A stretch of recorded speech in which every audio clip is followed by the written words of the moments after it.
Dallas Mavericks, of course, trading away Anthony Davis, along with Anthony Davis in terms of the Mavericks who are leaving, Jaden Hardy, D'Angelo Russell, and Dante Exum.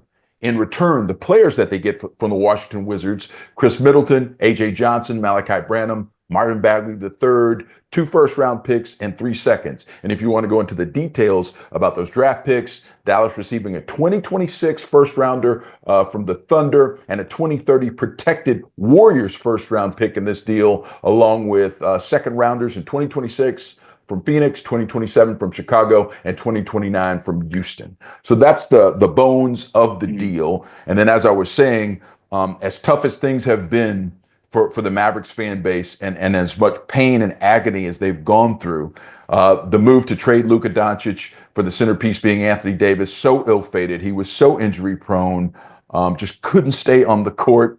The one silver lining is that it allowed the Mavericks to pull that scab off real quick and just, cut, be done with it. And now they can try and move on and start building around the future of this franchise in 19-year-old Cooper Flagg. All right, so with that, let's go around the horn. Mike, starting with you.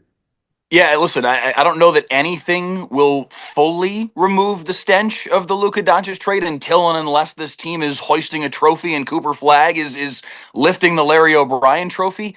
But this is a huge step forward in that process of bringing fans back under the umbrella, bringing fans back under the tent, because people were obviously furious a year ago this time after they traded Luka Doncic, and somewhat unfairly, probably very unfairly, a lot of that vitriol went in Anthony Davis's direction. The trade wasn't his fault, but he fielded a lot of that anger because of his issues with injuries, because of the fact that he wasn't on the floor very much. When he was on the floor, he was good, but he just wasn't out there enough. For them to get this kind of return for him, to get 2 first-round picks back in the deal, and with all due respect to Dante Exum and D'Angelo Russell and everybody that was in this trade from a Washington perspective, Jaden Hardy obviously going out the door as well, the real nuts and bolts of what matters in this trade is they got rid of Anthony Davis and they got 2 first-round picks back in return. That's what matters here relative to the Mavs' future. They move off AD, and now they have draft capital to build around Cooper Flagg. And those 2 tent poles for this deal are huge for this franchise going forward. They now have a roadmap, and there really wasn't much of one other than pray you tank your way into a good pick this year, and then whatever you had after that was going to be very hard to diagnose. Now it becomes a little bit clearer for them how they move forward. And it's interesting to see in terms of that draft capital about it being the first round. Of course, the pick that they're getting, it's a 2026 from the Thunder. Yeah. That might be the last pick in the first round. Very possibly. This is the year where they have their own first round pick. Right. And then do you think that they can bundle those, try and move up, try and, use that draft capital to get, another piece to fit alongside depending on Cooper where they Flagg. land. But the point is well taken. They got it first. Well, and depending on where they land in the lottery, they may not need to move up. This draft is loaded. True. You've got 5 or 6 guys that are outstanding this year. Now, the talking point in recent days that all of them are better than Cooper Flagg is ridiculous. But thank you, Jamal apart Mashburn. from, I don't know what Jamal was talking about, but his point is well taken relative to the depth of this year's draft. They may not need to move up. You might be able to stand pat at, let's say, hypothetically 6 and get a really, really good player to pair with Cooper Flagg, plus whatever you get at the back end of the first round. So yeah, this is a huge day for them. I'll be the Debbie Downer. I think it's awful. I think it's awful because you're the first round pick. You're probably not seeing that player for a while, if at all. But just in the NBA these days, a late first round pick is not even guaranteed to really see the floor much for a team. The other first round pick is too far down the road. It's protected, and then you're bringing in a ton of veteran players that are really just kind of going to ride the pine. It's balanced, yeah. Right. So there's nothing in the return that makes me go, wow, or, oh, that's worth a 10-time All-Star. What if I sold you on this, though, Jonah? What if I sold you on the fact that if they just get close to those 5 or 6 players who we all believe can be difference makers, if the extra pick is enough to go up, that's the one thing that I think could make sense. Right, and that's why it's kind of hard to grade these trades 20 minutes after they're made, as opposed to, in a couple of months. And we could certainly revisit it when the ping pong balls are selected. But at the moment, I don't see how it really makes the Mavs better short term or really long term, unless you're absolutely nailing a pick in the late first round, or unless you're able to move up with the pick. I'm more, I think, frustrated with the trade because Washington, their roster is loaded with young, talented players. And they've got a bunch of young guys that are not seeing as much playing time as they probably should, just because they have so many of them. And there's not one of them coming back in this deal. I mean, I can go up and down the list. I mean, they were obviously not going to kind of unload some of their lotto picks from the last few years, but from Bub Carrington to Keyshawn George, Bilal, Alex Sarr, Cam Whitmore. I mean, any of those guys would have at least given the Mavs a young player with a bit more of a ceiling, as opposed to just a collection of vets. So from that standpoint, I felt like the Mavs missed out. Washington was a good resource to tap if you wanted to add a couple of young, possible rising stars to the roster, and they didn't get any of them. Khris Middleton is certainly in the twilight of his NBA career, and so it's he just can still shoot. Yeah, he can shoot, but I mean, he's on the floor. In terms of building to the future, I would have loved to see the Mavs get one of those younger guys in this deal, as opposed to kind of just unloading AD like they did. And the struggle is, now you look at the Luka Doncic trade in its finality. The Mavs traded Luka Doncic for a handful of first round picks, but none of them are really potentially lottery picks. Mm-hmm. And so it just looks worse. I thought it couldn't look worse the day after. I thought it couldn't look worse when AD went down the first time or the second time. And somehow this trade continues to be one of the worst trades in sports history, the further and further away we get from it. I would just like to personally thank Matt Riccardi and Michael Finley for doing it during daylight hours. And not having this trade take place at midnight. But Jonah, to your point, Michelle was at a party. whoa! I was 10 minutes into the party. Okay. Birthday party, by the way, best friend. Anyways, you were just Saturday night. You can do what you want. Jonah, I just left the station. Jonah's point about how this doesn't help the Mavs really in the short term or long term. I think in one way it does, only from the perspective that Anthony Davis was going to demand, or at least Rich Paul was going to try to demand, a long-term extension for him this offseason. And if the Mavs weren't able to trade him now, and they had to wait until the offseason, God knows how many more games he'd actually play this season, you don't know if they would have gotten stuck with him, or if they potentially got persuaded into signing him to a longer term deal. So I think in that way, you did get some picks out of it. And at the same time, I think it works out from the standpoint of, they, at least for the Mavericks, wanted to see a couple guys. I mean, I don't know, even just watching them playing the Celtics last night, everything was on Cooper's shoulders in every way. He doesn't have anyone to pass the ball to. He doesn't really have anyone else to help generate offense on a consistent basis. And while, these guys that are coming in potential first round picks the next span of years might not hit that. I mean, I look at the Spurs, when they got Vic number 1 and then Steph number 2 in back-to-back drafts. You get Coop number 1 this year, and then say they do, fall to the bottom of the conference standings this season and end up with a top 5 draft pick because they have their own pick this year, and they get, number 2 or 3. You can build off of a 1-2 punch in the way that they can't currently build off of anything they had right now with the draft capital they had left, because they essentially got nothing for Luka. Yeah, I don't know if. Sorry, go ahead, Jeff. No, go ahead, Mike. Go ahead.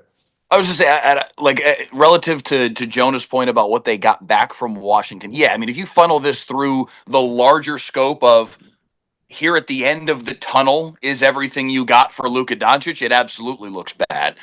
But rewind a month, and we're all talking about, are they even going to be able to trade Anthony Davis? And if they are they going to be able to get any first-round picks for him? They at least did get a first. Granted, your point about it's as close to a second round pick as a first round pick can get. But a lot of the conjecture when he first got hurt was, what are they even going to be able to get for this guy anymore? And at the end of the day, while one of the picks is several years down the road, just like it was with the Luka Doncic trade, they do get 2 ones out of the deal. That's probably more than certainly more than I thought they were going to get a month ago when we knew he wasn't going to play probably the balance of the season. Yeah, I think I just look at the Thunder. Sorry, Joe. The Thunder are playing chess while everyone else is playing checkers. Mm-hmm. I don't know if you guys saw, but the Thunder just acquired Jared McCain from the 76ers, who was a Rookie of the Year contender until he got hurt last year. And they just gave up one of their first round picks because they've got about 1,000 of them. And so the Thunder get better and don't really have to give up much. And I look at that deal and like a first round pick that's probably going to be higher than the Thunder's, and then a collection of second round picks. The Jared McCain return is commensurate with Anthony Davis's return. And we're talking about a guy who had a really good half season as a rookie versus a 10-time All-Star, which kind of just goes to show how poor AD's trade market was. Well, yeah.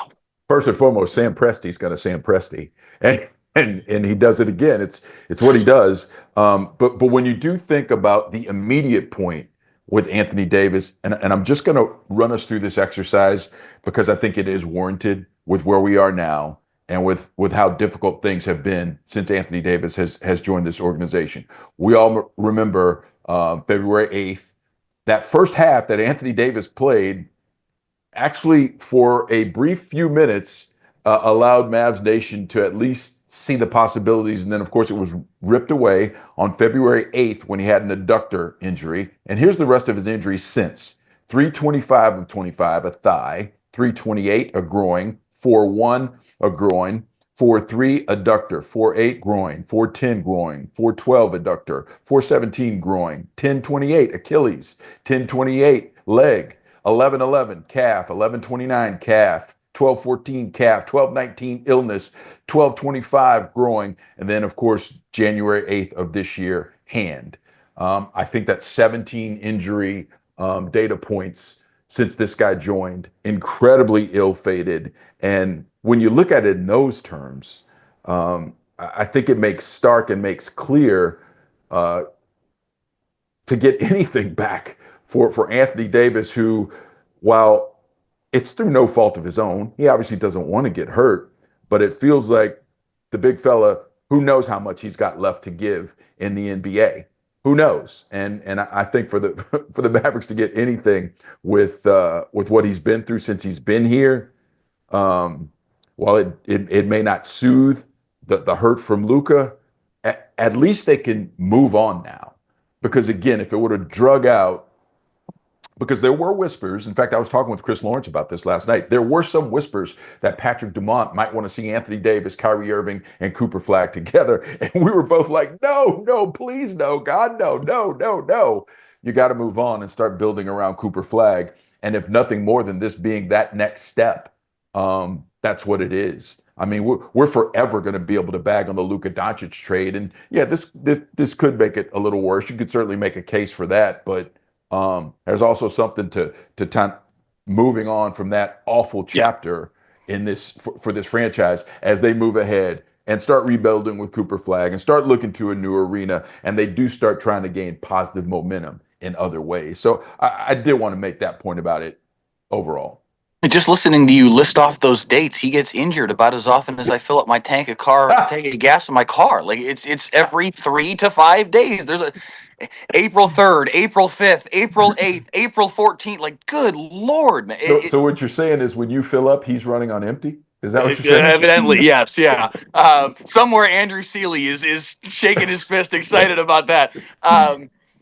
It's just, I think if nothing else, they had to move off of him just for the fan base, just for the mental picture for a Dallas Mavericks fan right now, regardless of his impact on the floor, regardless of his history as a 10-time All-Star. I don't think any Mavs fan looked at him like a 10-time All-Star. And I'm not sure any GM across the league, Jonah, to your point about his trade market, I don't think any GM across the league looked at him like a 10-time All-Star. So... yeah, his trade market wasn't there. They at least got some things back in return that could potentially help them. And I was looking at a tweet a minute ago from Bobby Marks, who obviously does a great job for ESPN, talking about the fact that they may not be done here. He said they now have the resources, obviously their lottery pick and a late first, financial and roster resources to build around Cooper Flagg. He said they're going to have $150 million in guaranteed money next year, way, way below the tax and the apron. They've dropped below the luxury tax and both aprons for this season as well. And now they have the flexibility in the next 24 hours or so leading up to the trade deadline to continue building up draft assets. So maybe there's another pick coming, if it's for Klay Thompson or if it's for Najee Marshall. I know Najee said he doesn't want to leave, but this is a business, and that may be the way that the Mavs have to go here. We'll see what this picture looks like in totality once the trade deadline has come and gone. But I do think this is a big step for the franchise, just in terms of maybe now. Again, it's the stench of it all. Maybe now that starts to leave the AAC just a little bit, and Mavs fans may want to start to clock back in. Well, and if you think about, go ahead, John. Well, just quickly, they were top 5 in salary requirements this season, and bottom 5 in output or wins. So I think at least if anything, it gives them some flexibility to build around Cooper Flagg. Whereas before this move, they really had their hands tied, and it felt like they had their hands tied moving forward too, if they couldn't get rid of Anthony Davis. So, to that point, Mike just pointed out some of the numbers, salary wise and cap wise, but, even tax wise. But I feel like if they had done nothing, or even if they had just moved some of the pieces, say it was like the Jaden Hardys and the Dante Exums that go, we've heard all season, or I guess up to this point in the season, rumors about some of the bigger names, Anthony Davis, obviously, but then Klay Thompson, Daniel Gafford, even Najee Marshall.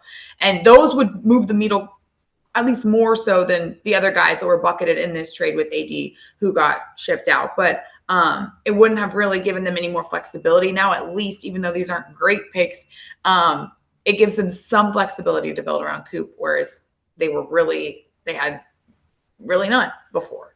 Well, I think, remember, a lot of the Mavericks roster construction was built for Luka Doncic.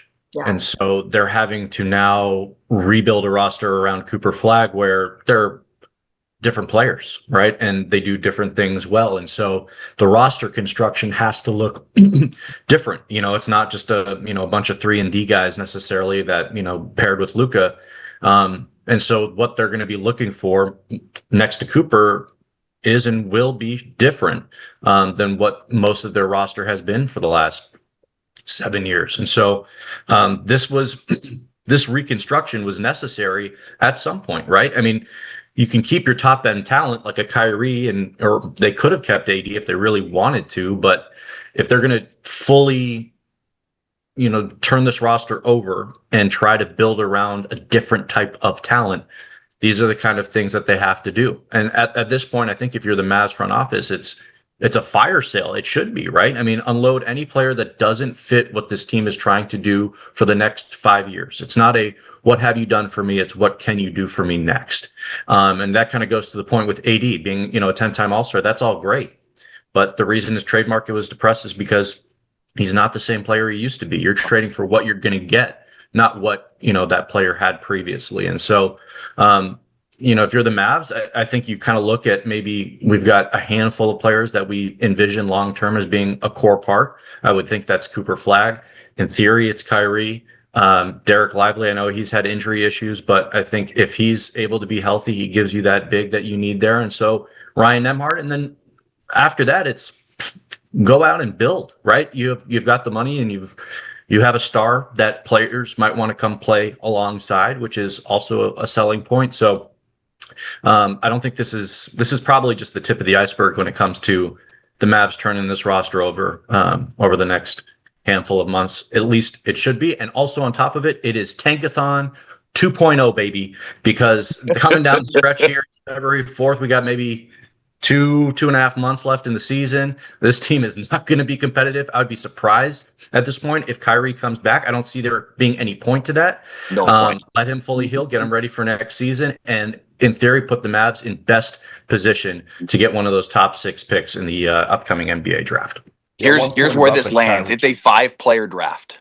It is a 5-player draft this year. I was wrong earlier when I said 6. It's a 5-player draft coming up. Right now, the Mavs are 7th in the Tankathon standings. You don't want the 6th pick in the draft. You want to be in that top 5. And if you are, you're getting a guy that a lot of people feel like is terrific. Kingston Fleming's the kid out of Houston, is who they've got right now in that 5 spot. Caleb Wilson from North Carolina. And then the top 3 are kind of ridiculous. Cameron Boozer from Duke. And then the 2 kids in the Big 12 that played one-on-one the other night, AJ DeBonsa and Darren Peterson from Kansas. That's your 5 right there. You get one of those 5 to go with Cooper Flag, now you're cooking with gas real fast. But can you get into that top 5? Right now, they're 3.5 games behind. I'm trying to get it to pull back up. Washington's in the 5 spot right now. So how much does AD play? How much does that impact? Perhaps does he play again this year? I don't know.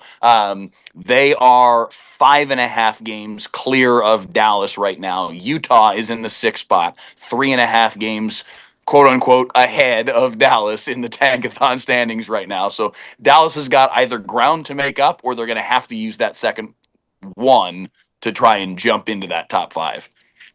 The other thing to think about now is, with Anthony Davis going, there were none of the other, and we'll call them premium tradable assets that the Mavs have on their roster currently that were included in that deal. So I'm talking about Klay Thompson, Daniel Gafford, obviously Najee Marshall might be at the top of that list with the way Najee's been playing lately and playing this season. I think there are a lot of contenders who would love to have Najee, as he's playing right now, part of their lineup. He can get into the lane. He's great in transition. He's been hitting that little floater. His float game's fantastic. The one question for me is, I'm curious, because I think all those are obvious, tradable assets. I'm curious what the Mavericks will do with PJ Washington after they signed him for the longer term deal.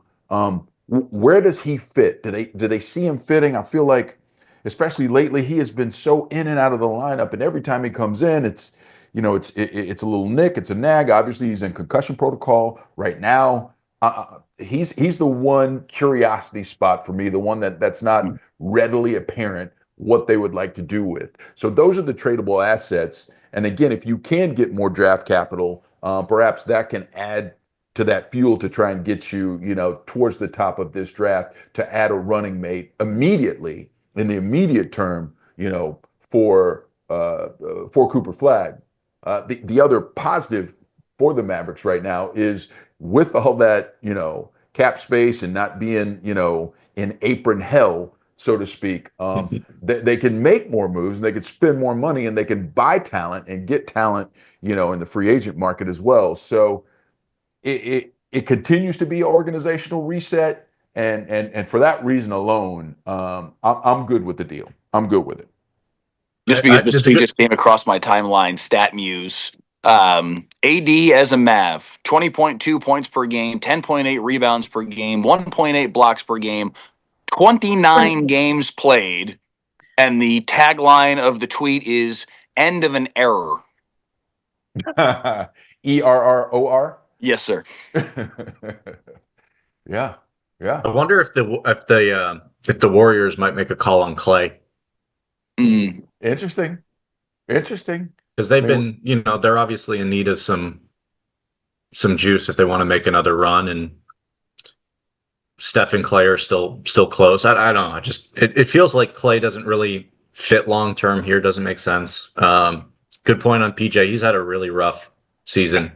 Yeah. So I mean, really, and that's kind of goes back to what I was saying. I was like, outside of maybe 4 players on the Mavs roster, I don't think there's anyone untouchable. I still think PJ is relatively young. I also think that, that kind of the dog that he plays with and that kind of dog that he has in him is one of those things that you certainly need. The fact that he's a fan favorite is just a little lagniappe, if you will, a little something extra for them to consider. But I always liked what PJ Washington brings. I wish he was a little bit better at finishing in transition. That's the one. That's my one critique of his game I have. But everything else that he brings, especially on the defensive end, I think he's still young enough that they probably would keep him in the fold, but he'll be one of those curiosity points that I'll be following closely as they continue to reconstruct the roster. I mean, listen, it's, with the trade deadline fast approaching, they got to make calls to teams that are trying to, add some players to get over the hump. And maybe that's not necessarily a bad situation for the Mavs to be in. Can you trade off Clay for a young player that's buried on a good roster? And there are teams that have a lot of good young guys that just really can't crack the lineup because there's good players in front of them. So, if you make some calls on some of the teams that are trying to make a run that are, at the top of their class, then, I look at the Bulls, honestly, and they have about 1,000 guards that can't all see the floor at the same time. I'm not really quite sure what they're doing with that roster construction after their trades yesterday, but I could certainly see a couple of those guys in a Mavericks uniform at some point. I just, from what the Mavs need, that would be super intriguing to me. Should the Bulls try to, add some veterans, but it seems like the Mavs are not alone in the tankathon race, that everybody's really trying to, if you you're not going to the playoffs, you're trying to land into that top 5. So, they're going to have company on the journey to the bottom. The only thing that gives me pause is that, Joni, you mentioned this being like a fire sale earlier, is the fact that they're doing it with interim co-GMs. Like if these two guys they're going to do their best to construct the roster the best way they can for all of the next couple months. Like when do you get a permanent singular general manager running the show, and how does his vision then have to layer in on top of what these guys have done in the interim? It continues to just be a little bit of a swirl. I wonder if I was going to say, I wonder if the allowance to make this trade is a signal in any way, shape, or form that one of these two guys is going to be the guy. Yeah. I wonder, just a curiosity, but the fact that that ownership said, okay, go ahead. Maybe that signals where they're leaning anyway, perhaps.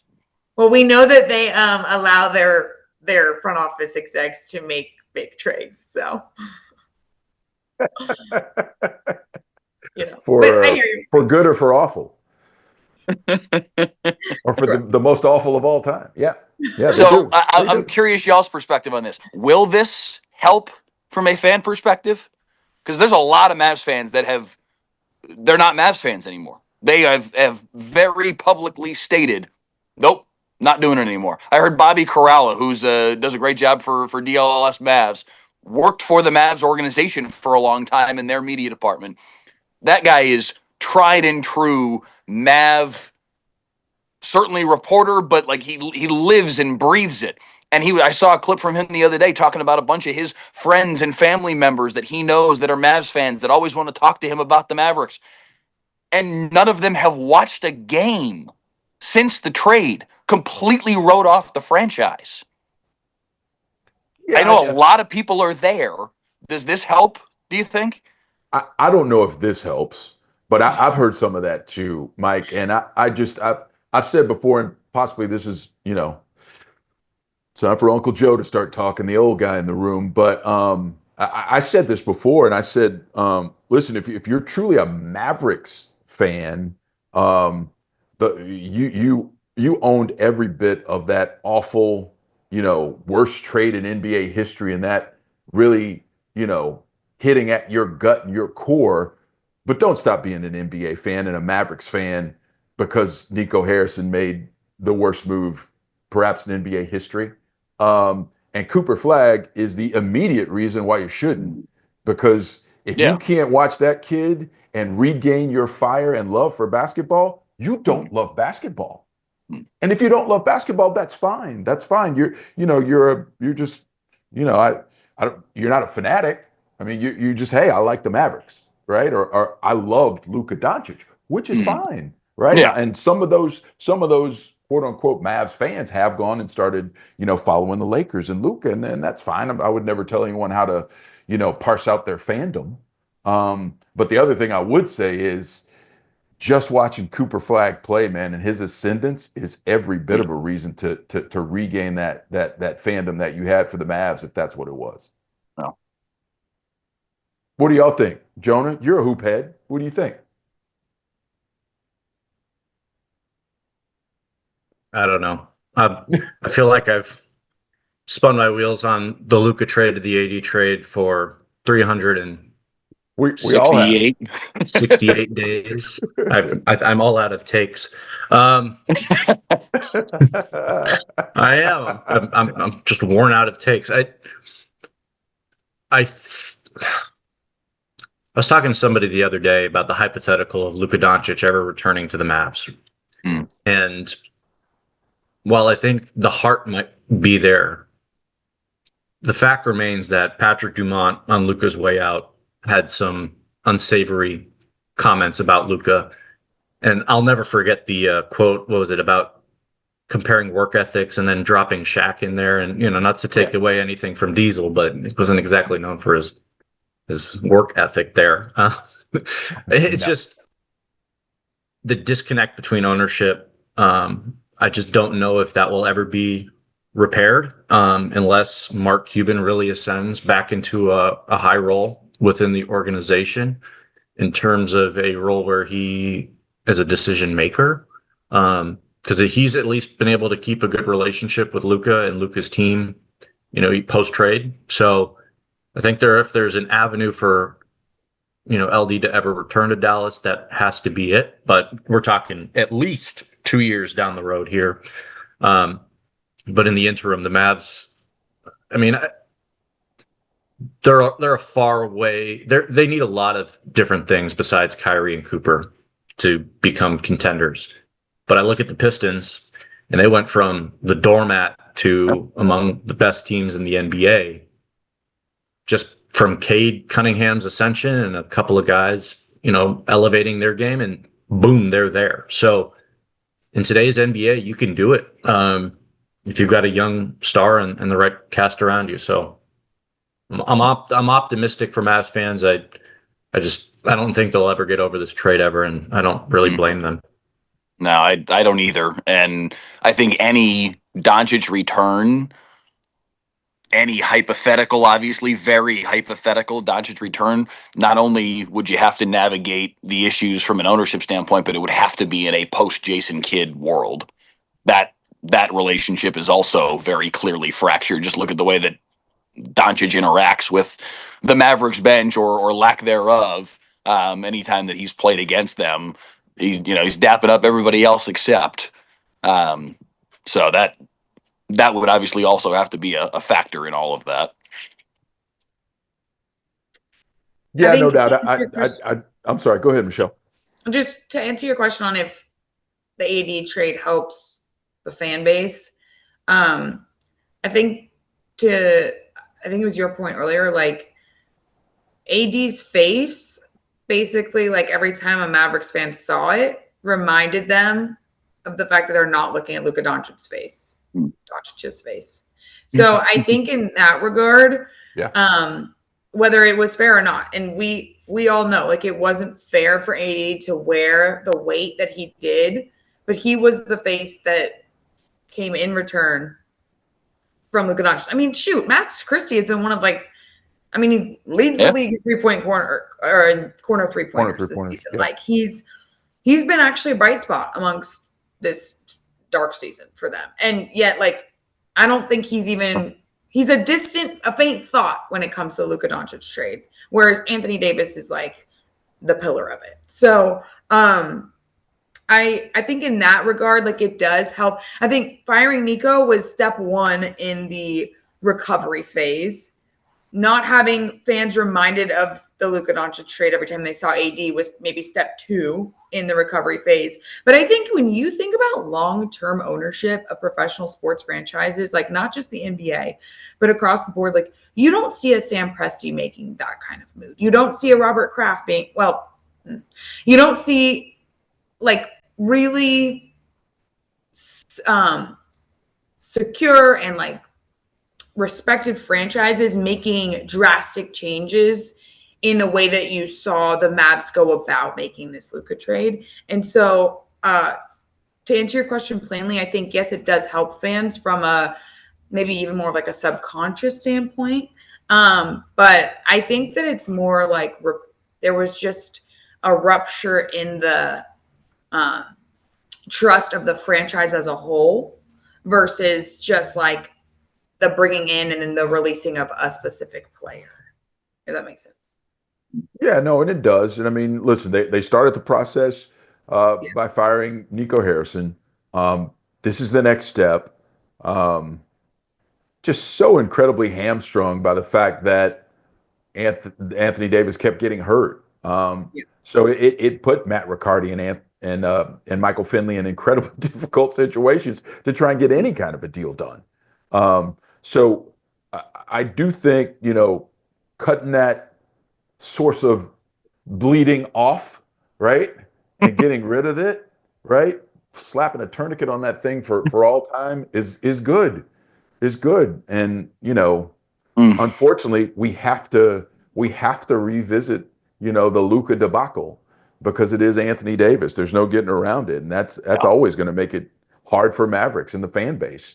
There was an incredibly. I was trying to very quickly count this up to make sure that it's correct, but if it is correct, you want to talk about stark. Mike, you mentioned how Anthony Davis played 29 games with the Mavericks.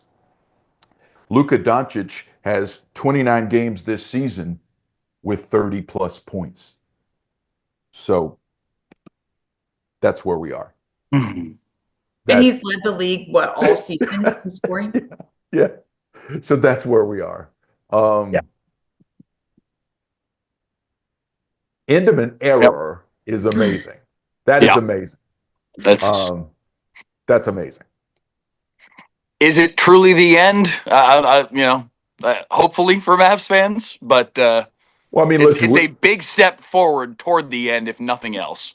And we're going to follow these, these draft picks and all the capital that comes from this to the nth degree, to find out, what it all means. But as it stands now, for Luka Doncic, the Mavericks have Max Christie, as you said, bright spot up and down, but bright spot overall. As you pointed out, Michelle, they got the 2029 Lakers first round pick, the 2026 Thunder pick, the Warriors 2031 pick, if it's 21 through 30, and 3 seconds. And, I would tell you that's like getting one really solid pick, the Lakers first round pick in 29. And that's crazy. And that is crazy. I mean, in terms of trying to rank how big of a fumble that is, I don't know if it's on the chart. I don't know if we have a scale that could effectively communicate how big of a, man, it's just error. And error. You're right. And Jonah, you brought up a good point too, man. Even just reopening that Luka Doncic wound, for lack of a better term. And over again. They just, I feel like Mavs fans, they're like, move on. How? At every turn, it just feels like there's something new and stupid to remind you of it. It's just right. I feel for Mavs fans. I hope that a day comes where they can truly get over it, or at least most of them can get over it. But it's still not today, and it still hasn't been any time in the last 367 days or whatever. Mr. Gino in the YouTube comment says, "Let the healing begin."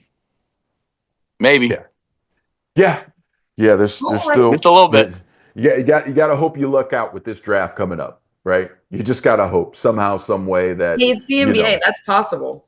Well, hey. To your point, Joe, they've applied the tourniquet. Now you've got to still suture the wound, and it's not done. The healing. 1.8, 1.2% chance of number one last year? 1.8. 1.8? Okay. So, Here, I've got it. 2028 comes. You've got Derek Lively at the 5. You got Cooper Flagg at the 4. You've got Luka Doncic at the 3. AJ Devonta at the 2. And Kyrie at the 1. I don't know how much money that whole lineup will cost at that moment, but could you imagine? Yeah, you could only imagine. You could only imagine. You could only imagine. Right? All right, you guys. Well, we got plenty to cover with the rest of the day. I think we're going to put a button on it now. Thanks for everybody hopping on. Thanks for getting on real quick and spinning this up here on WFA Plus. Folks, I hope you enjoyed our opinions. Obviously, this is the story of the day and the story for the rest of the week. We'll be covering it on all of our platforms for you. But thanks so much for spending some time for us with us here on WFAA Plus. Take care.